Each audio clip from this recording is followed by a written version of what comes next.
Ready to make some cool tags and keychains? Well, keep watching because that's what we're doing today. Hey everyone, and welcome to another episode of James Dean Designs. If you're new to the channel, love laser or CNC, make sure you hit the subscribe button in the corner to get all the latest tutorials and reviews. Now recently I attended an event in the UK, and it's one of those events where people are often giving out stickers, keychains, those type of things. So I decided to make a set of keychains myself to give out to people as I was meeting them. And that is what we're going to cover in today's tutorial, how I engraved those from start to finish, but more importantly, not just doing them in singles, but doing them in batches to make everything more efficient. So let's get stuck in and see how we produce those keychains from start to finish. So I've brought a load of these off Amazon. What we can see is obviously they're all individually packaged, and I'm going to be using ones that are pre-painted black today. Now you can obviously get these in different colours. You can also just get them in standard uncoated steel. Obviously the blue is just a protective film over the top of it. So I'm going to experiment with these a little bit later, but we're going to start by using the pre-painted ones for today. Now the first thing that we actually need to do is to be able to get this shape into Lightburn, so obviously we know the area that we're working with. The easiest way to do this, you can either take something like one of the images off Amazon or wherever you purchase them from. Alternatively, you can try and take a photograph directly over it. Now the key here is you need to keep your phone as flat and level as possible. It can sometimes help maybe to put a small spirit level on top, and this just gives you an indication of how flat and level your phone actually is. So we're going to try and get this as level as possible, and once you've got it there, take a photograph. It needs to be level both ways, and then we can see we've got the shape on our screen. Now we can take this photo, put it into Lightburn, and effectively trace around it. So I'm quickly going to show you how we get the shape of the item in Lightburn to make sure that it is accurate. Now the first method I'm going to show you is probably slightly more complex, but I'll do a faster version at the end of that. The reason I'm doing the more complex version first is it works better if you have an awkward shaped object, such as a bottle opener that isn't a uniform shape. It's got all weird edges and things to it, so it will show you how to get that type of pattern first. The second way I'll show you is it is much faster, but it only really works when you're using standard shape objects like circles or squares. So let's move over to Lightburn and take a look at that now. So within Lightburn, the first thing I'm going to do is come over and drag the image in that we just took from the phone. And it's pulled in quite big, so we're just going to zoom out, shrink this down quite a bit. We'll pull it back into the center of the stage. I'm also going to rotate it round. You can hover over the corner, spin it round. You also hold down the shift button and you'll see it snaps to certain increments. So we'll bring it down and rotate it to a more 90-degree vertical position. Now I'm going to zoom back in. The other thing I'm going to do at this stage as well is just adjust the brightness on the image. As I start tracing around this, it may be slightly difficult for you to follow on screen, so do just bear with me. All I'm going to simply do is right click on it, show properties, and over here on the right hand side I'm going to bump the brightness right up, basically to try and fade some of that background out and hopefully make things a bit easier for you to see on screen. So we'll leave it at that. We can still see obviously a very clean outline of the shape itself. The next thing we're going to do is come to the pencil tool, and what we need to do is essentially trace around the shape of this tag. So we're going to start over here on the left hand side, and I'm just going to put a point there. I think you can just about see the green line moving around. So then we're going to go from this left hand side up to this top point above the hole in the tag. I'm going to click there, and we're going to come down to a similar position on the right hand side. Click there as well. Now what you can do is to draw the vertical lines, hold shift down, and as you pull it down it will keep that line in a snapped vertical position. We're going to roughly bring it down to the radius on the right hand side. Click, come down to the bottom point again, trying to keep it center with the one above. Click again and just work our way around this tag. Now once we come to the right hand side, I can hold shift down again and come back up and complete the shape. Now obviously I've done this very rough. We can see it is just in 6 points, and we really need to shape this out to fit the same outline as the tag. So the next thing we're going to do is come down to the node editing tool. Now the first thing I want to do straight away is just pull this one across here and bring it back into the center just a little bit more because it's slightly off. So I'm going to put that about there. Now, in order to make these nodes more radius, to give them more of a curve, it is quite simple. Obviously, you can see the mouse up here. You just bring it down, hover over the node and hit the S button. you should just now be able to see that has put a curve on the line as it radiuses over the top. So we'll come down to the bottom node, hover over that and click S again, and we can see it's put a radius on this.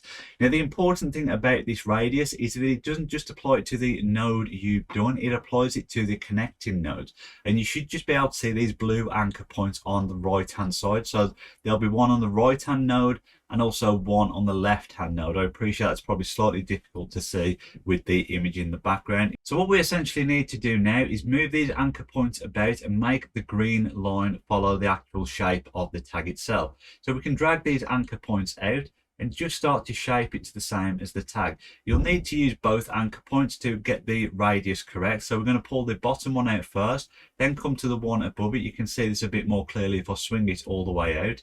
And we're just going to adjust that to fit the rough shape of the curve. I'm going to pull this in a little bit, it's just slightly outside of the edge.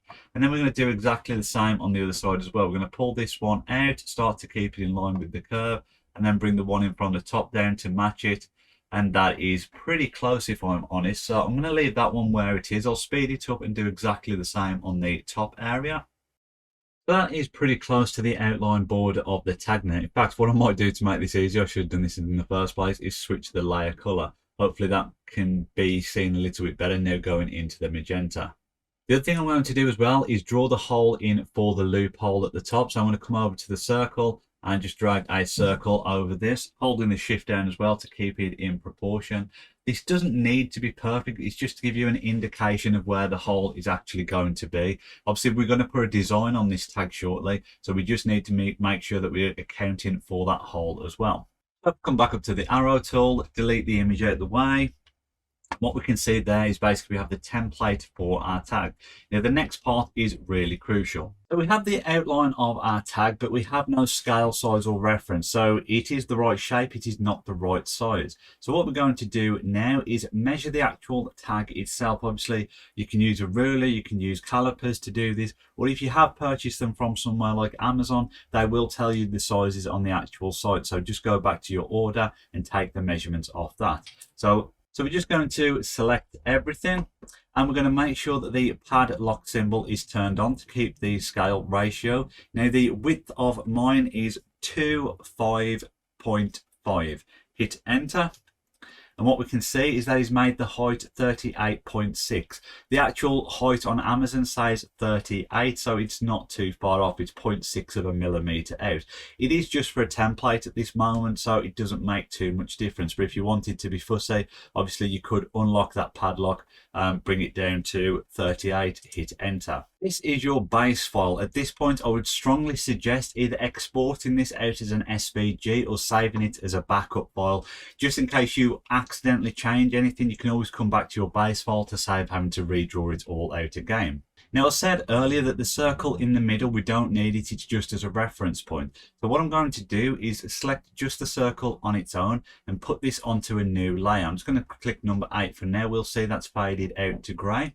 And what I'm going to come over and do is in the cuts and layers panel, turn off the output for this. So you'll see it's faded even further. So what this basically means now is the shape is there, but it will not output via the laser, which, as I say, is useful for us because we just need it there as a reference point. I'm going to rename the layer just to say no output. There's a little bit of best practice so we know that's not interfering. And rename the top one just to say tag outline. Now what I'd strongly suggest doing at this point is just run this quickly on a scrap piece of material. Just do a very light pass as an outline. What we basically need to see is that this is actually the same shape and size as our tag. If it is not correct, it will ruin every step going forward. So definitely do just take a minute to run this as a very quick outline, as I say, on a scrap piece of MDF, plyboard, anything you've got to hand. It could even just be paper. It's a very low power setting. I'm pretty happy with mine. The width is slightly off, so I'm just going to click back on the shape and I'm going to take this up to about 25.8 millimeters wide just to make sure I am covered. What we want to do at this stage now, we know this is the exact shape of our tag, but we need to make it slightly larger so that the cutout effectively in the template will allow the tag to drop in and out. So we're going to select back on this line. Then we're going to come over and use the offset tool. We want to offset it to the outward bound facing, so it goes outside of the tag. We want to keep it round as well, so it roughly follows the same profile. But we only want to make this about 0.5 millimeter wider on the outer edge, so we're going to put 0.5. And we also don't need the original shape, so we're going to tick the delete original objects and then click OK. Now again, if you want to be safe at this stage to save ruining anything going forward, cut this out on a scrap piece of ply material, something like 1mm or 2mm, as I say, just to test that the tags do actually fit inside it. Because again, if we don't get it right at this stage and we move forward, it's a lot of work to backtrack a bit later on if we do find that things are wrong. So now we know that the tag fits, the next step is to make this into a multiple layout where we've got several all lined up together, and then we can cut that out of a piece of ply, ultimately to be the template that we drop all the tags into. So we're going to zoom out a little bit now. We've got the item still selected, and we're going to come over to the array tool on the left hand side. We're going to select that. Now what I want to do on this, I want it to be 5 columns wide, so 5 tags in a line stacked up twice, so that will be 10 in total. So I'm going to raise this up and go 5 wide, and then I'm going to put 2 rows. If I move this out of the way, we can see obviously there that we've got the 10 tags that I'm after. Obviously, depending on the size of material, you can do as many as you want or as many as you can fit onto that material. But for me, I'm happy doing 10 at a time. May sound silly, at least doing them in smaller batches means that if something goes wrong, you're only ruining a smaller amount as opposed to doing a large batch together and potentially running the risk of ruining more. Now I do just want to space them out a little bit more to make sure that nothing interferes with each other. So on the X spacing, I'm going to take this up to 4.5, and on the Y spacing, I'll take that up to 4. Actually, I'll just take them both up to 5 for ease. There we are. So we've got a good bit of spacing in between each one. So at that point, we'll click the OK button. So I mentioned earlier about there being an easier method. Now, if you are using something that is a fairly simple shape, you don't necessarily need to trace all the way around it. We can do a slightly faster method. So our tag, let's say it was 25 millimeters wide by 38 millimeters high. We'll simply just use the rectangle tool. Draw a rectangle, we'll set the size, so 25 millimeters wide, 38 millimeters high, and that gives us the shape that we need to. Now, because the tags had straight sides, we could place them into this rectangle and they wouldn't move about. Obviously, if you've got something that is a bit more complex, you may need to trace the shape to make it work.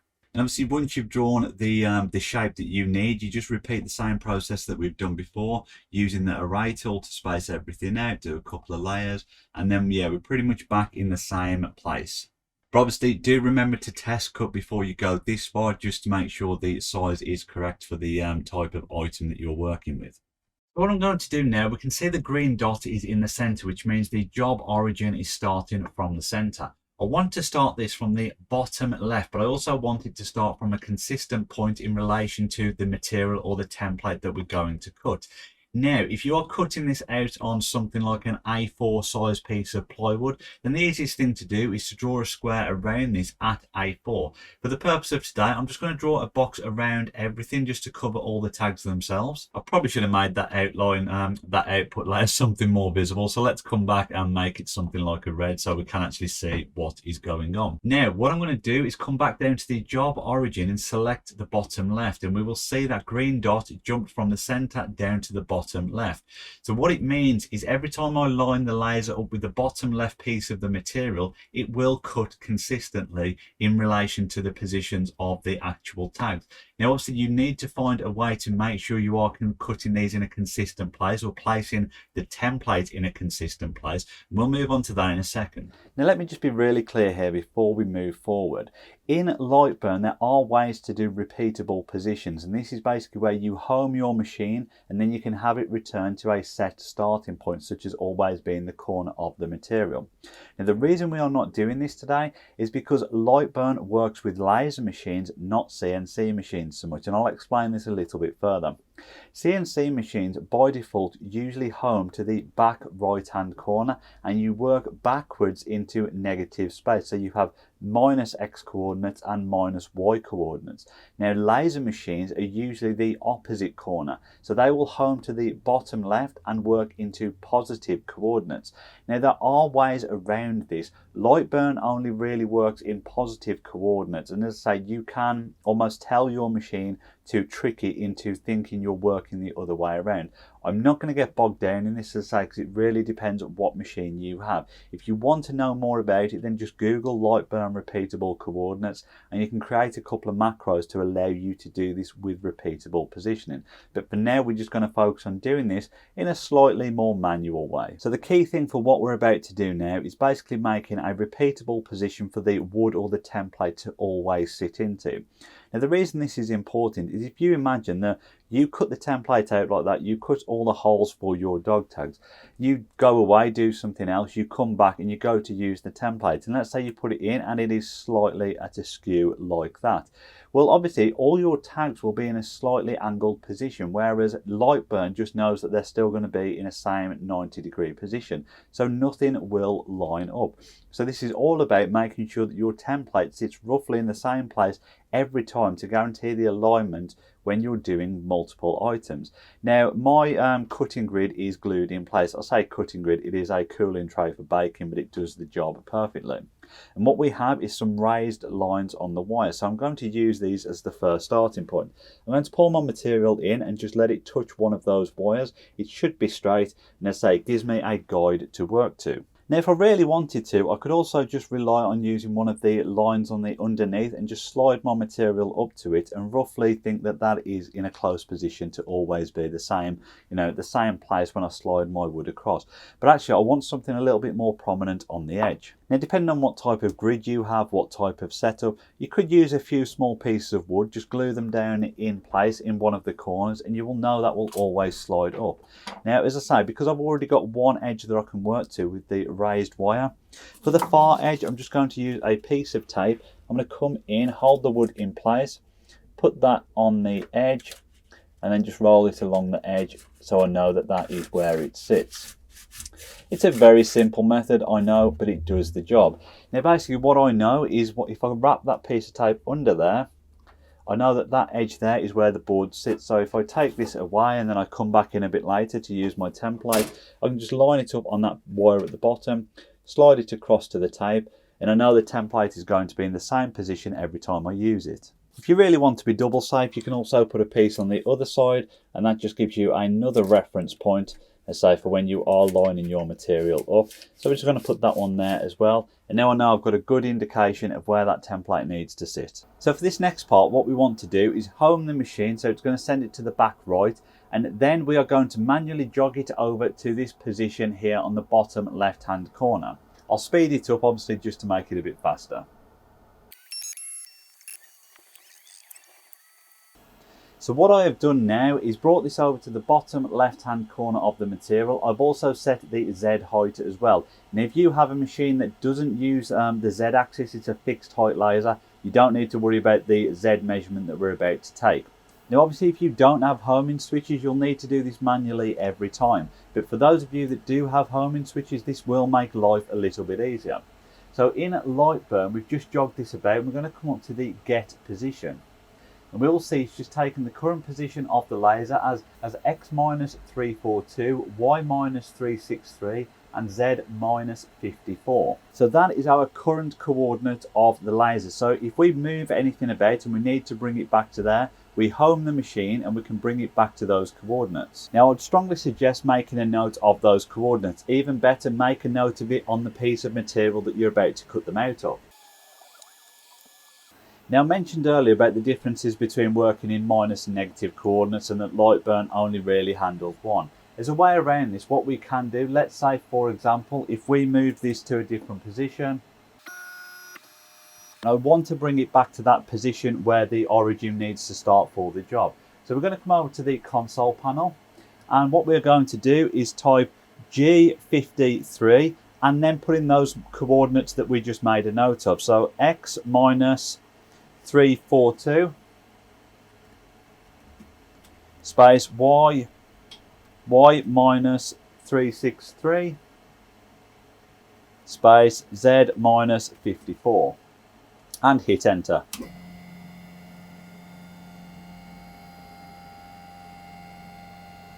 So what we basically just told the machine to do was to return to a set of coordinates based off the home position. So G53, then your coordinates, and it always means you can return back to that same point.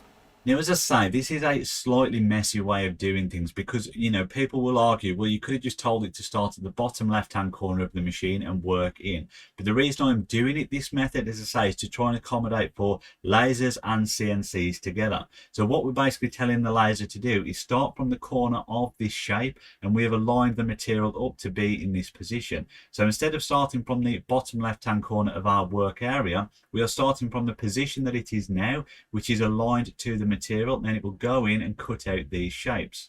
So what I'll quickly do now is just check my cut settings. I'm going to come to tag outline. I've got this running at 350 millimeters at 3 passes. It is fairly thin material, but I'd rather guarantee it cuts all the way through. So I'll leave it at that for now. We're going to click OK. We're going to click Start. It may suggest that the job is out of bounds. We know it's not, but we'll then let it run. So at this point in the tutorial, I went to turn the power onto the laser and I accidentally turned the power off to the PC instead. Now you can probably see behind me, the cabling is a bit tight back there, so it was a genuine mistake. I was going to try and cut this part out of the video so that you didn't notice, but to be honest, I would rather own up to my mistakes and prove that I don't always do everything right. It was a stupid user error. I didn't save the file, so I had to recreate everything from scratch. So there are some slight differences at this point between the earlier version that we were seeing and the new version that I've redrawn, but effectively everything is the same. So warning to everyone, save your files as you go along. Let's get back to the tutorial.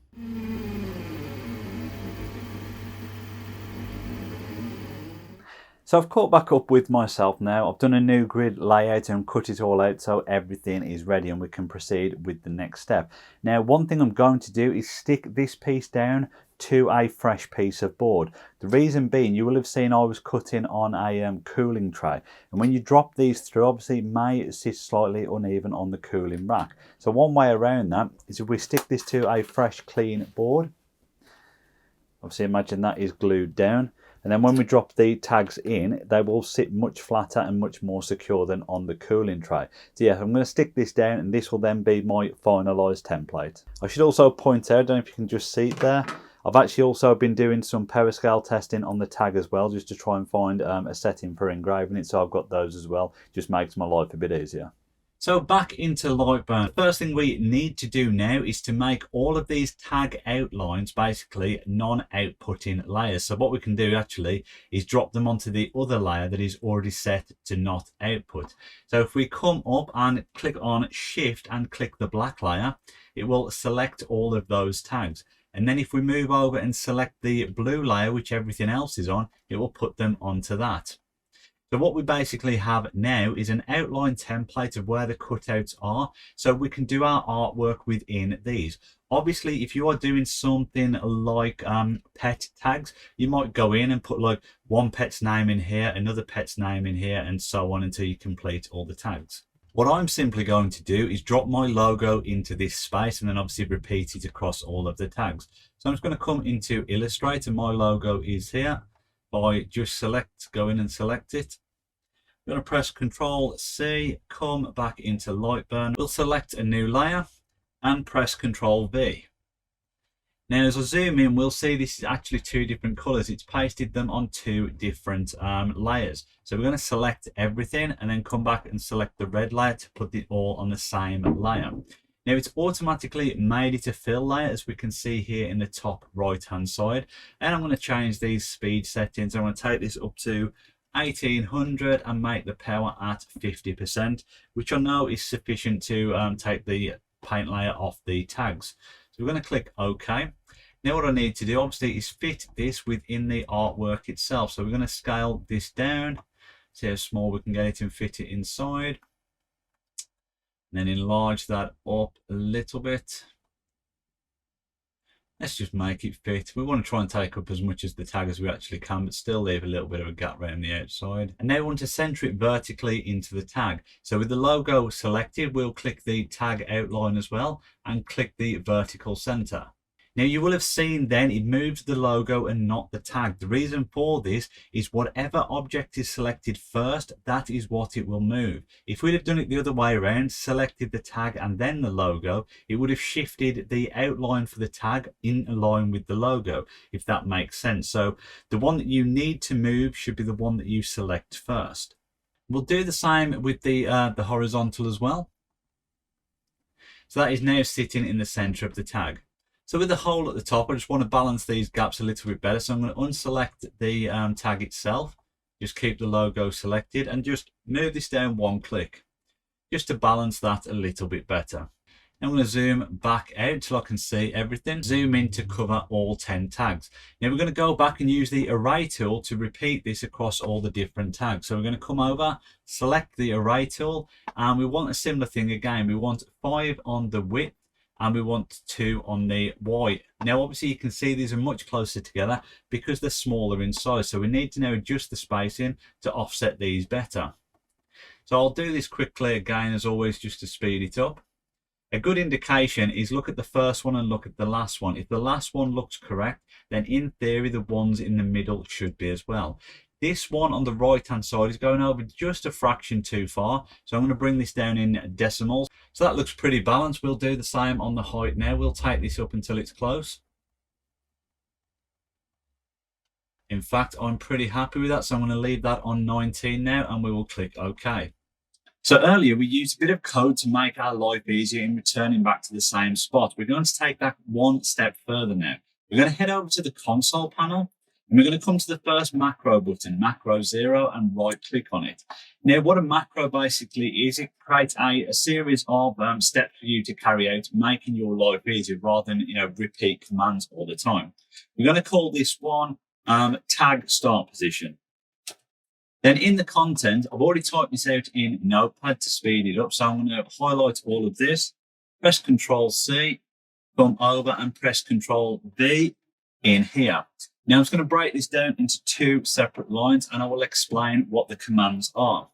So the $H, this is basically telling the machine to home itself. So $H is home. So it's going to home, which will send it to the back right-hand corner.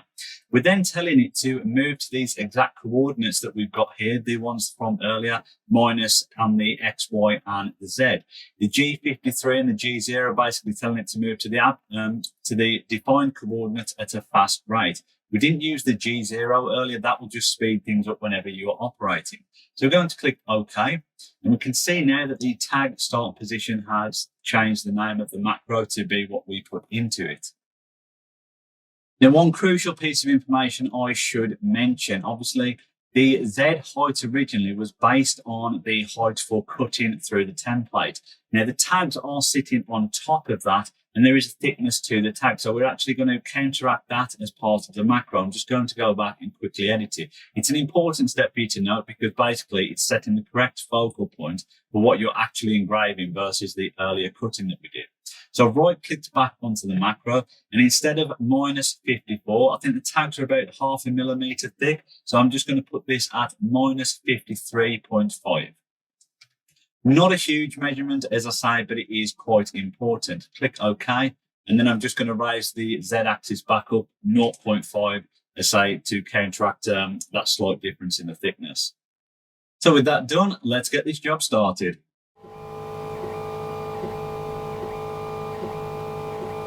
So we just need to quickly flip the coins over now, because obviously they are inset within the little cutout. It may be a bit difficult. So I just use like a scrap piece of tape, stick it on, it pulls the tag out, and then flip it over and place it back down the other way. We'll complete all 10 of those and then we'll start the new job. So upon reflection, if I did this again, I'd probably add little cutouts on the top of each tag and then on the bottom ones as well, just so you could get your nail in there to pop the tags out. It would just make it much easier than trying to use the tape. So with the front of the tags done, we basically repeat the process and do the same thing but for the back. And for ease, I've put them on different layers. So we've got tags front for the existing design. I then created a new layer and put a new design on for the back. So if I turn off the front layer, we'll turn output and show off, and we'll turn the new layer on.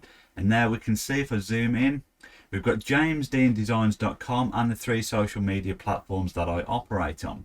Now, the advantage to doing this is obviously you can just have one file to do both the front and back of the tags themselves. You just need to remember to turn off the output for whichever layer you are doing. So now we're doing the back, we need to make sure the tags front is turned off and it will just output the tags back layer. Let's get the job started. Once everything has been lasered, the final step is simply to attach the keychain parts to it. Again, these can be bought off Amazon in bulk and they're very easy to assemble. You normally just get the little bit that goes through the tag itself. You then get the actual part of the keychain that goes to your own keys, hook that through the bottom, and once that's all in place, use a pair of pliers just to pinch those up and the job is done. There we have, keychains are complete.